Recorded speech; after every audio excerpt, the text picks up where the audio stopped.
Hey, everybody, welcome back to another episode of the MyFedUniversity podcast and show. Today, we've got an incredible topic we're going to talk about, and I've got my guest speaker, Brian Zeeman, back here with us, who is a former chief of HR at the Salem VA Medical Center, just recently retired, took the early retirement, so I know he's excited about retirement. Also, former military, currently military, excuse me. And Brian has done an incredible job of helping thousands of federal employees through the MyFedUniversity platform, and even he was, in the HR role. And so, Brian, I know today we're going to kind of dive deep into the three-legged stool of retirement, because a lot of people that I've worked with, on the financial planning side, the tax side, and the estate planning side, man, there's a lot of misconception, there's a lot of confusion around benefits, right? And I want to take today and get the HR's perspective on the simplicity of kind of these are the three things that should be focused on. This is what's going to be important.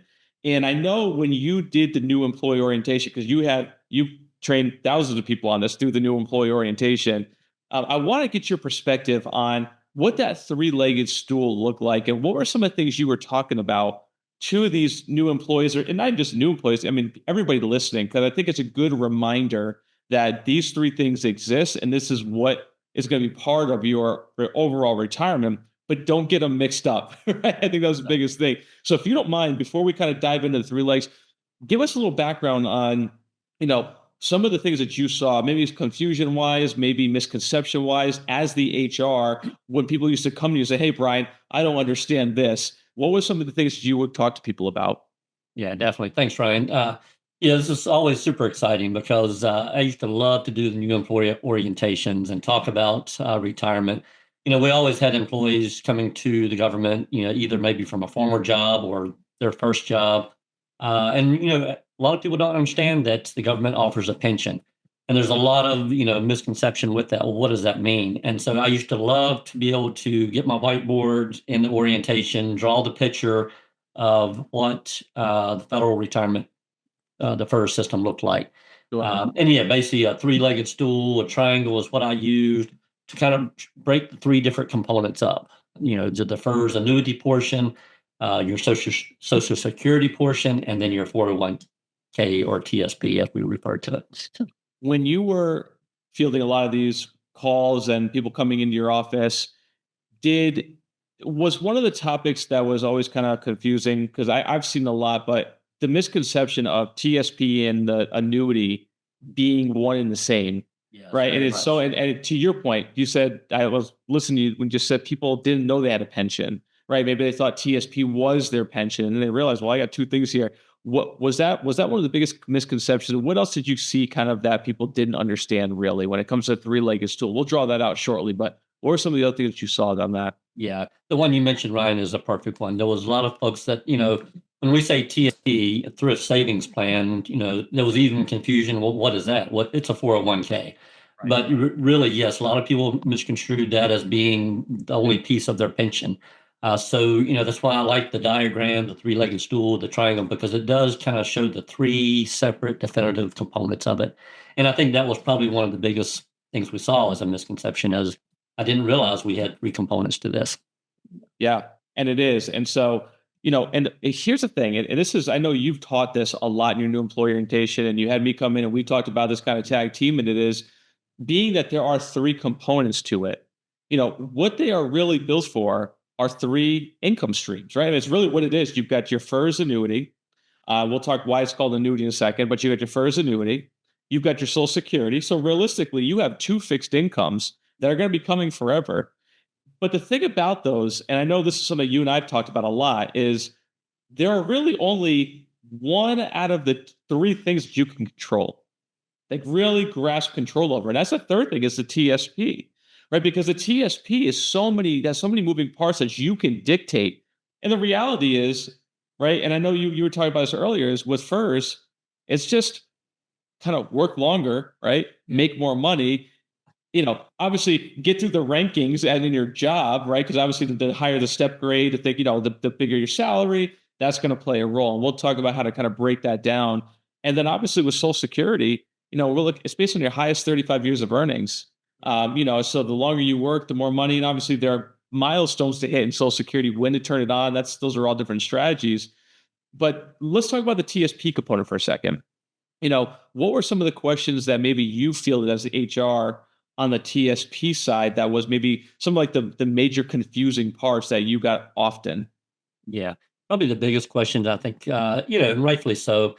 You're new to the government. You're investing into your TSP. How much should I put in? Uh, which funds is it going into? Now TSP, luckily, they offer, as you know, a lot of different funds. And then I know when they came out with the life cycle fund, that was a pretty popular option because it kind of took some of that. It kind of managed your decision for you. But probably one of the things I saw most was people were maybe either naive or maybe afraid to maybe go into some of the higher risk funds. And we would always try to talk about that. Obviously, you couldn't tell them which funds to put their money in, refer them to the TSP website. But using the analogy that hey, you've got 30 years, you just started your federal employment, so you got 30 years, so you can afford some more risk versus someone as they're approaching the end of their time may want to take less risk. So the difficulty was probably describing all the different funds and which options were available to them. Sure. And I'll just say for disclaimer, talk to a tax expert, talk to an advisor that can help you with these. These are questions that, I've been working with federal employees for 15 years. And, it always breaks my heart. I got to tell you, whenever I have someone comes in our office after 25 years of being in the federal government and they've been in the G fund their whole life, and it's like, and if that's what makes sense for you and your family and your risk tolerance, like totally get it. But most people, they're in there because they just didn't know differently. Yep. And I know you probably saw a lot of that going through, as an HR director, people come in and say, hey, what should I do? And like you just said, it's hard. You can't give them advice as HR. And, what would be, so for you, for the HR people listening, other HR advisors that are getting these questions, what's kind of best practice that you would say, hey, listen, if somebody comes to you and says this is what the real answer should be? Yeah. For TSP. Yeah. Yeah. Yeah. I think the best practice is again, knowledge. So we would always encourage our employees to, fully understand what the TSP system is. And again, I'm a big fan of the TSP website. I think it has a wealth of information. But best practice too is go if you don't know or you need assistance to reach out for that. Especially as you mentioned, a financial planner. If you need assistance on how much you should invest, and which funds to invest into. That's not really an HR function, but I would think a best practice we would always recommend would be, if you need help, get the help because the TSP, as you mentioned earlier in this podcast, that is a crucial component of your retirement. I think once we start going through the three-legged stool, you're going to see that FERS piece. That's a small piece. Yeah. Social Security, it is what it is. The TSP is going to be your breadwinner. So, we would try to encourage employees to truly, truly take their 401k and their TSP seriously, because it is going to be their breadwinner in the when it comes to time to retire. For sure. Now I'm going to get kind of technical on here. I'm going to bring the whiteboard up. So for all of you guys Nice. listening, hear what I'm saying. For those of you watching, I'm doing this with a mouse. So or just hear me out. I think this is important, Brian. I mean, we talk about the three-legged stool. We've got these three things here. And the reality is if you're going to build a stool and you break one leg off, it's not a very, sturdy stool, right? And I think that's really important is, one of the things that we teach a lot is the foundational planning, right? These three things are the foundation of your retirement. The problem with the foundation of these three things, they have a lot of moving parts to them. So it's not just about having them in place, but understanding how to maximize each part of this three-legged stool, right? Because you have an annuity from the government. And again, forgive my writing with a mouse, but that's the ANN for annuity, right? You have TSP, and then you have Social Security. And all three of these things play a role in your retirement. The difference of what I have seen successful retirements look like versus people maybe struggle is the way that they handle all three of these components. Now, Brian, I've been working with federal employees for 15 years and I have the privilege, I mean, it is a privilege to work with, a lot of TSP millionaires. And one of the cool things about working with people who got to that level, which by the way, only 2% of federal employees get to that level. So we encourage you to join the 2% club. However, 15 years of working with high net worth individuals, you start seeing commonalities amongst those people. And the coolest thing, Brian, is I will say a lot of the millionaires that I work with that are clients, most of them have barely ever broken $100,000 in income, because it's not about making 300,000 to do that. It's about doing things smart early and developing good habits, Yep. right? And but understanding these foundational pieces play a really big role in the success of your retirement. Because if you can start developing habits early on that are successful money habits, that road to a million, I'm saying everybody has to get to a million, but the road to $1 million millionaire through your TSP is not a difficult one when you understand the game, right? So let's kind of break down this annuity piece. The reality is your high three, right, times your credible years of service, times a multiplier. Yep. And I think, Brian, what a lot of people don't understand is what that means to maximize it. I know you've seen it. We've talked about this before. When you have someone who comes in and they're 60 years old or 61, right? And they've got 20 years of credible service, and we're trying to walk them off the edge because they're like so close to that multiplier. I don't know if you want to talk about that a little bit, because I think it's an important piece of understanding why maximizing with the multiplier plays a really big role. Yeah, definitely. Uh, yeah, so the retirement estimate, years of service, your high three salary, and then as Ryan mentioned, that multiplier, 1% is the multiplier. Unless you reach age 62, if you work till age 62, your multiplier becomes 1.1%. So it can make a difference. And if you're that close to the edge or that close to that age, then definitely something you want to look at, because it could make the difference of a couple $100 more in your annuity. Absolutely. And so, when the example I was given is 62, as long as you have 20 years of credible service, and the person that so many people come to us for 20 years and I'm at 61, I want to go. And it's like, before you do that, our job is to show you how to maximize it, right? Let's see if we can get that. Now, again, if it doesn't make sense, don't do it. But the point is education is so key here, because you don't want to shortchange yourself. You worked 20 years in the federal government, you worked your butt off. Get what you're entitled to, get the most you can out of the opportunity. And by the way, get used to being called an annuitant. Because when you retire, you're not a FERS and pension person. You're not a former, you are an annuitant with the federal government, because an annuity is a vehicle that gives you an income for the rest of your life you can never outlive.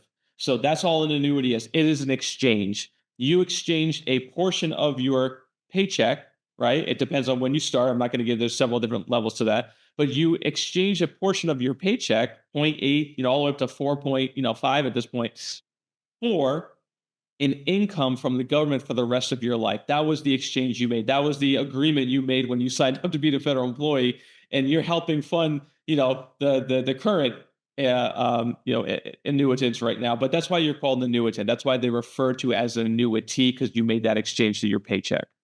That's a Now, good that's a good deal in today's world. oh, and it pays well. You are now an annuitant, and you're Yep. enjoying the retirement fruits of it, right? But then on the other side of that, you have the Social Security over here, and the Social Security plays such a big role because maybe you're not a full career at the government, right, Brian? Maybe they start a little bit later, and when you start looking at your biggest fixed incomes, most of the time it could be Social Security that's your biggest fixed income. And yet so many people don't know how to maximize that in all the different ways. And that's a whole different topic conversation, which we're gonna do a show on soon. But Social Security is based on your highest 35 years of earnings. And I will tell you, if you're listening to this, the one piece of advice I would give you, and Brian talks about this all the time, is just the sites, right, to go to. So SSA.gov, which is Social Security Administration, go and download a recent Social Security statement, because I'm going to tell you right now, being that is based on your highest 35 years of earnings, what I have seen in 15 years of doing this over and over again is people come into our office or we meet with them over Zoom, and they say, "Here, Ryan, here's my Social Security statement. How do I maximize this thing?" And Brian, I remember teaching at your hospital and coming in, and I had one of your former employees come in and they're like, Ryan, help me out with Social Security maximization. We looked at it, and my guy's name was Tom. I said, Tom, let me ask you a question. Did you work from 2015 to 2018?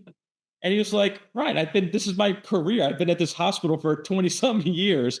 Yeah. And what happened was his earnings history of Social Security had zeros on them, which means that there was an issue with the earnings that Social Security did not have. And you know what that does? That affects your overall Social Security because based on your highest 35 years at the time, those were part of his highest earning years. So he had to go back to Social Security and prove earnings for those 3 years, Brian. And I remember vividly going like, man, it's such a common mistake that a lot of people miss, and it's not their fault, but you would think that you would have all this with Social Security, but it's up to you to keep up with that. It's not Social Security's, it's their problem when you bring it to them. But the reality is, man, is you know how that's going to go. So I think this is important, Brian, for a lot of people listening, because you've seen it as an HR, you feel this. As someone who helps on the financial side, these are things that we see on a daily basis. Yeah. And Ryan, on our diagram, I think we would be remiss if we did not mention the FERS annuity supplement, because when we're talking Social Security, we would get that question. Well, I'm not eligible for Social Security until 62. I don't want to work for the government until I'm 62. I want to retire at 57, 58. And, in that diagram, we would always put in parentheses the FERS annuity supplement, which is such a huge benefit. And it always amazed me. People were like, you got to be kidding. They're not going to pay me the portion of my social security or an equivalent to my social security at 57. And we were like, yes, they are. And so I think we would be remiss if we don't mention that as well. The benefits of the FERS annuity supplements. Yeah, absolutely. Especially with a lot of people retiring early that have already met the criteria. Maybe they were going to wait, but now they're retiring. They met the MRA plus 30, right, to be able to get it, or they're 60 and they're not 62 yet, but they have the years and they're absolutely going to get that supplement. And then when that ends at 62, that's when the Social Security can kick in. But again, Social Security maximization is so important because if you don't maximize it and there are components missing, you could shortchange yourself. Yep, they're directly tied into each other. Exactly. Yeah, absolutely. So this last component to this, without getting too technical, is we have this thing called TSP. As Brian mentioned, that's the government's version of the 401k. And again, we're not going to get into all the intricacies of it, but I think what's important to note is this really truly is the one thing out of these three that you have control over. And I think it's funny, Brian, I know you were talking about this, you've seen is the anxiety that a lot of federal employees have because they look at this and they're going, oh my God, there's so many moving parts, right? They look at their leaving earnings statement, there's deductions coming out and this is going here and that's going here. The reality is there's a singular focus on the thing that they can control versus the other two. So maybe give us from an HR perspective, some of the things that you saw, some of the maybe things that federal employees came to you anxious about it, right? And then we'll kind of tie in a little bit of what we can do to control it. Yeah, definitely. Uh, we always tried to stress the advantages of the TSP was the matching contributions, and most 401ks, seem to offer matching contributions. But we wanted the employees to understand that, hey, if you give at least 5%, you're going to get matching contributions. If you don't do that, you're leaving money on the table. One thing I used to always encourage my employees is, TSP is a 401k program.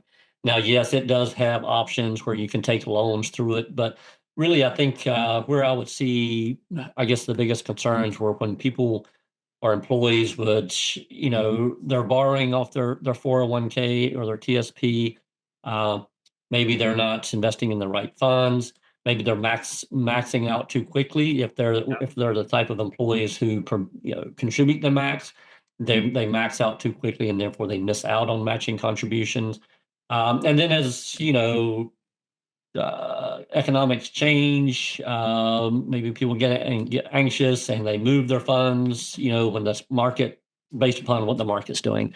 And we would always try to encourage again, talk to your financial advisor. But I think some of the biggest, hits that we saw to folks' 401k is when they either took too many loans against it, or if they tried to follow the market and move money to either the chief fund when the market wasn't doing so well.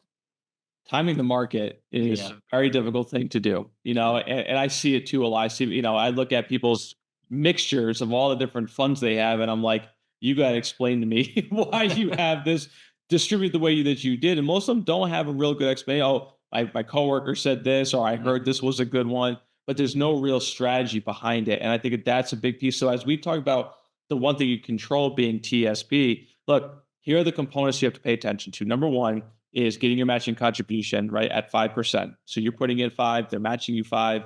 That's great. If you can get there financially, it's the first thing we always encourage, just get to the match because free money is good money. You don't want to miss out on money, right? Because you think about it, Brian, I had someone come to my office, she was a nurse for 37 years and she had been contributing 3%.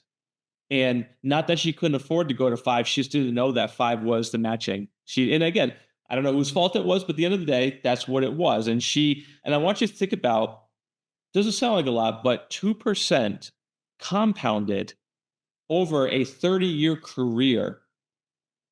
Now we're talking about hundreds of thousands of dollars at that point. That's a lot of money to miss out on, right? So the first thing is get the matching, number one. Number two is get a risk assessment done. I know we at our firm, we do risk assessments for people all the time. And why would you want to do that? Because your TSP has five funds to choose from, and they're all based on risk from G, F, CS, and I, right? That you got conservative all the way to risky.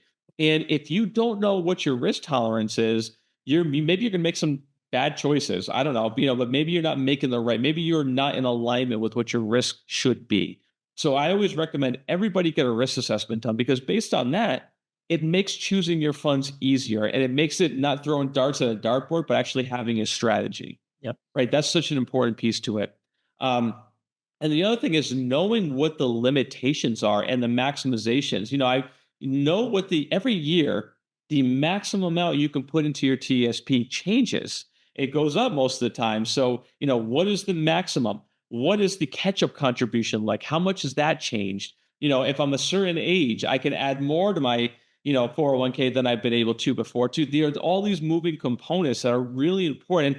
And going back to my original statement is most of these TSP millionaires, Brian, all they do is just take advantage of what's given to them. They're not doing anything extraordinary, right? They're not because I'm making $400,000 a year, I'm getting bigger matching contributions. Does that play a role? Sure, it does. But the reality is more people who are six-figure earners at 100 grand or 90 grand, they are a lot of TSP millionaires because what they've done is early on in their career or mid-career or wherever they are, they took this piece seriously and they learned how to maximize every component. Maybe they're working with an advisor, maybe they're doing it by themselves. It doesn't matter. Either way, learn how to maximize the best way for you and your family. What it's going to mean for you guys. Set a goal, Brian. I'll tell you this. I know you allowed me to come in and teach a couple of your employee orientations. And when we talked about this TSP part, I would always ask people in the room, raise your hand if you have a TSP goal. And how many people raised their hand, Brian? Not many. None, not many. And they look at me like I have four heads. But the Yep. reality is, look, since you have control over this, what is your TSP goal? Hey, I want to be a millionaire, TSP millionaire. Okay, great. Do you have the formula, what it takes to get there? Right? Do you know what you're going to have to contribute? Do you know what the compound interest over time is? Do you have the time horizon on what you're going to have to do? And very few people do. So one thing is, if you're listening, I would encourage you to set a TSP goal. It doesn't have to be a millionaire. It could be, hey, I want 500 grand. Great. And what's your time horizon? What are you going to be able to contribute? You're only contributing this. Did you know you have this much more room? Can you afford to do it? Right. These are all things strategy wise that we could get into for hours. But Brian, and I know you fielded a lot of these things, and you and I have talked a lot about this. I think it's important that we kind of break this three-legged stool down and really take it a deep dive into. Listen, these are three separate deals, right? There's three separate components. They all have a purpose. They all have a way to be maximized. But if you don't take advantage of it, you're going to sell yourself short in retirement. So, man, I'll let you kind of wrap up on anything that I missed, but I think that those are really important for people to understand. They are separate and they're individual entities. Yep. The TSP, especially, you do such a great job, Ryan, articulating that. And that is a huge topic. And like I said, we have seminars just on that topic alone because it's so in depth.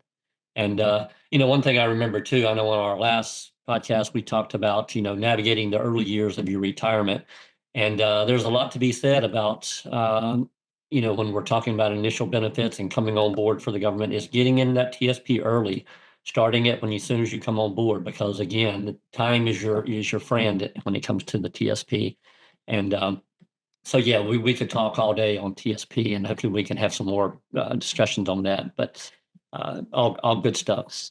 Thank you so much. And thanks for jumping on here again. And for Yeah. those of you listening, as always, thank you so much for the time in your ear today. If you're watching this, rewatch it, send it to somebody. Make sure you hit the like and subscribe button and put some comments down. Let us know if there's topics you'd like to hear. Look, you have a chief of HR, former chief of HR on here. So ask the HR some questions and we will make sure that we put it into our shows. Very unique ability to have somebody like Brian come on and share his wisdom from the backside of being in the federal government at that level. So thanks again so much for being on, Brian. We appreciate you as always, man. And for everybody listening, thanks so much. Hit that like, hit the subscribe. And we'll see you on the next show.